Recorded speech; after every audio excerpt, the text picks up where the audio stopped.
Reka ngusuze kandi nkwifurize kugubwa neza, mbonereho kuguha ikaze mu kiganiro cyacu cya none. Niba usanzwe ubana natwe wiyumvemo ikaze kandi uri umuntu w'agaciro gakomeye cyane. Niba uri mushya nawe nkwaye ikaze mu kiganiro cyacu cya none, ari nako ngusaba gukora subscribe kugira ngo tugumane tujye tubana mu biganiro byacu bitandukanye. Muri iki kiganiro rero cy'uyu munsi tugiye kurebera hamwe ibimenyetso bishobora kukwereka ko umugore wawe aguca inyuma, ndetse turebere hamwe ibimenyetso bishobora kukwereka ko umugabo wawe aguca inyuma. Nubona ibi bimenyetso ntuzashidikanye, umugabo wawe cyangwa umugore wawe azaba aguca inyuma. Mwahe ikaze muri iki kiganiro, njye mugiye kubana ni Joshua nk'ibisanzwe. Ubundi kera byabagaho gake kumva ko umugore uca inyuma umugabo we, ariko muri iki gihe nabyo byabaye ibintu bisanzwe. Akenshi iyo umugore wawe aguca inyuma, hari ibintu byinshi bihinduka kuri we ndetse no mu rugo, mu muryango iwanyu. Dore bimwe mu bimenyetso bishobora kukwereka ko umugore wawe aguca inyuma. Icya mbere, guhindura imyambarire. Ikizakwereka ko umugore wawe aguca inyuma, uzabona yatangiye kwambara uburyo atari amenyereye, ahindura imyenda mu buryo butunguranye, kandi ntagire n'icyo abikubazaho, kandi mbere wari umenyereye ko akubaza icyo yambara bitewe n'ibyo azi ukunda. Ariko noneho aho uzasanga ntacyo bimubwiye, kuko afite undi utari wowe ashaka ko amwitaho, ari nawe ashaka kunezeza. Nubona byatangiye kumera gutya, uzamenye ko amazi atakiri ya yandi. Gusa aha ngaha uzitonde, uzabigenzure neza, utazahubuka ukamukekera ubusa. Icya kabiri, uburyo yagufataga burahinduka. Iki ni ikimenyetso gikomeye, kuko uburyo umugore yita ku mugabo we nibyo byerekana icyo ari cyo imbere ye n'agaciro afite kuri we. Nuko rero niba yari asanzwe agushyuhiriza amazi yo koga, niba yicuraga akakuvugisha, mwaba mutiriranywe akaguhamagara kenshi kuri telefoni, kandi waza akakwakirana ubwuzu, niba yateguraga amafunguro akurikije ibyo ukunda, nyuma ukabona ibyo byose ntakibikora, kandi ubona nta mpamvu igaragara yabiteye, ujye umenya ko uwo mugore ashobora kuba aguca inyuma, ashobora kuba asigaye agusimburanya n'abandi bagabo, akaba ari niyo mpamvu yamuteye kugenda ahinduka. Icya gatatu gishobora kukwereka ko umugore wawe yaba aguca inyuma, ibiganiro yagiranaga nawe bigenda bihinduka mu buryo budasanzwe. Aho uzasanga atakikuganiriza yitaye ku byo amatwi yawe akeneye kumva.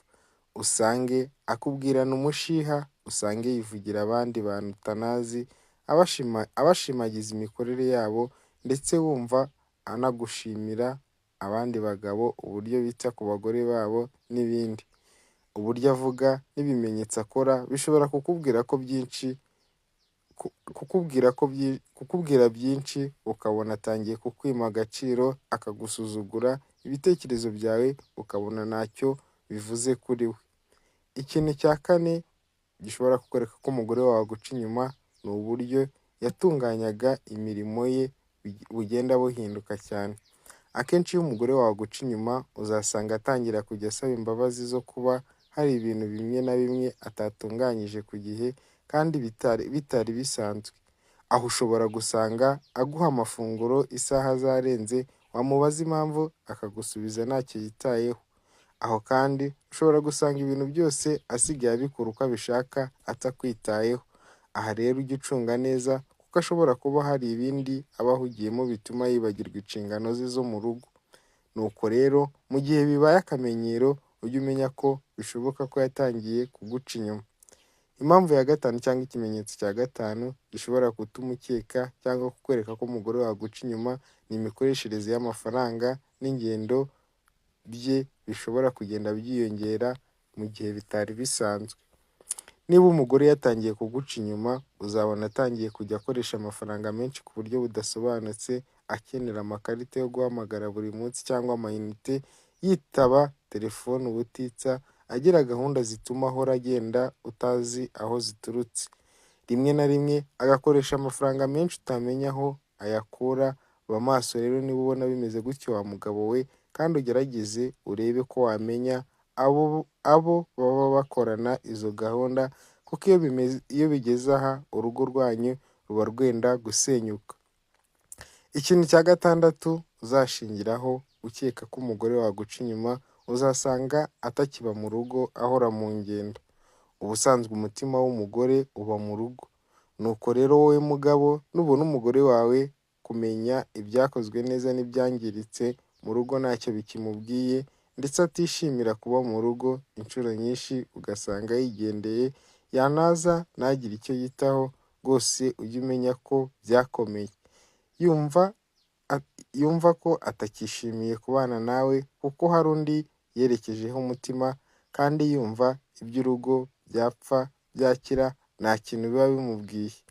Ndagushimiye ugejeje magingo aya ukibanye natwe.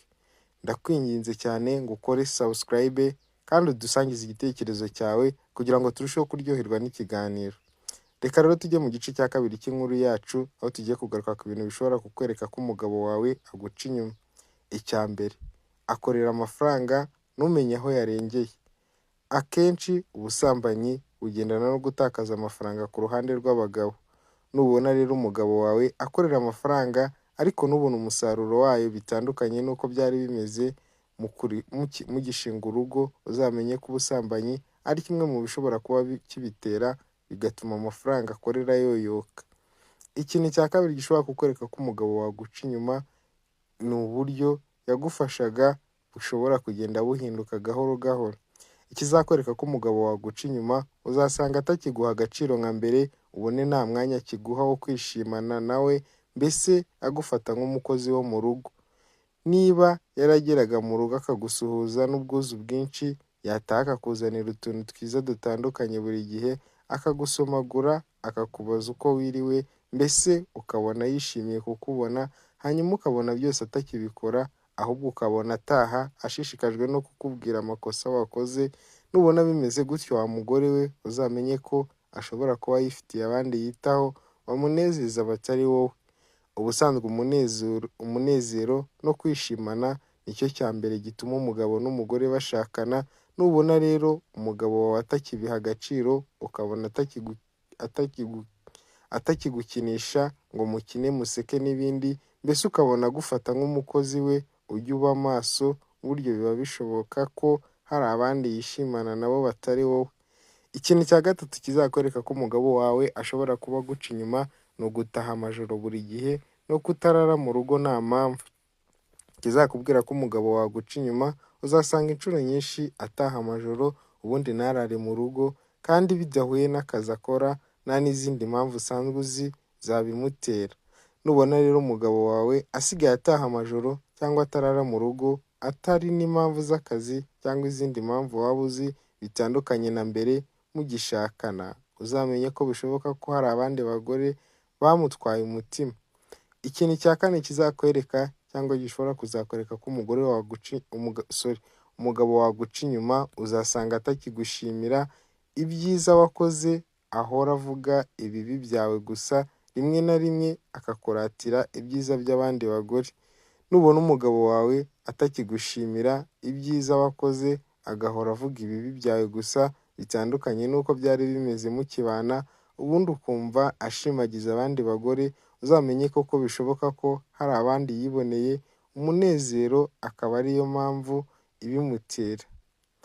Rero nubona bimeze gutya, uzatangire gushidikanya, umenye ko utakimushimisha, ahubwo asigaye ashimishwa n'abandi. Ikintu cya gatanu kikwereka ko umugabo wawe ashobora kuba aguca inyuma, uzasanga ibyo gutera akabariro atakibyitayeho nka mbere.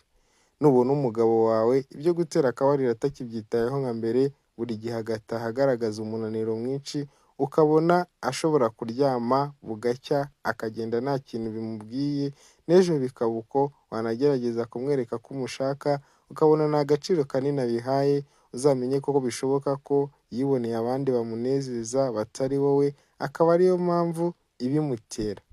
Ikintu cya gatandatu kikwereka ko umugabo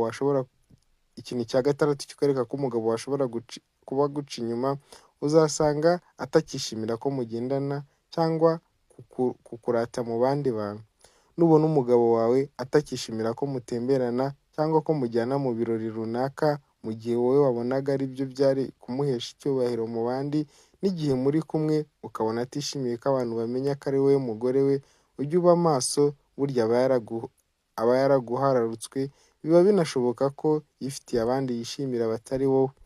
Ikintu cya karindwi kikwereka ko umugabo wawe ashobora kuba aguca inyuma, ibiganiro mwagiranaga birahinduka. Nubona ibiganiro wagiranaga n'umugabo wawe byarahindutse, ya magambo meza y'urukundo aryohera amatwi atakiyakubwira, atakigira umwanya wo kukuganiriza iteka, akakuvugisha agutegeka ibyo uri bukore cyangwa akagutonganyiriza ibyo wakoze nabi, ndetse nta no kugushimira ibyiza wakoze, akakubwira agutonganya atakwishimiye, akubwirana umujinya uzarya uri impinge, burya bishoboka ko hari abandi bagore bamugutwaye. Ndagushimiye wabanye natwe. Icyifuzo cyangwa igitekerezo cyanjye ni uko mwaba maso ukagenzura ibi witonze, kandi ukarushaho gusenga kugira ngo Imana ijye ikomeze irinda abo mwashakanye. Wakoze kubana natwe, ndagushimiye. Niba ufite igitekerezo cyangwa ikindi kintu watwereka gishobora kukwereka ko mubana guca inyuma, kidusangize muri comment. Wibuke gukora subscribe, ukanda like kugira ngo tujye tubana mu biganiro nk'ibi bidufasha kubaho mu buzima busanzwe, kwiga amasomo atandukanye. Wakoze kubana natwe, duhure mu biganiro byacu biri imbere.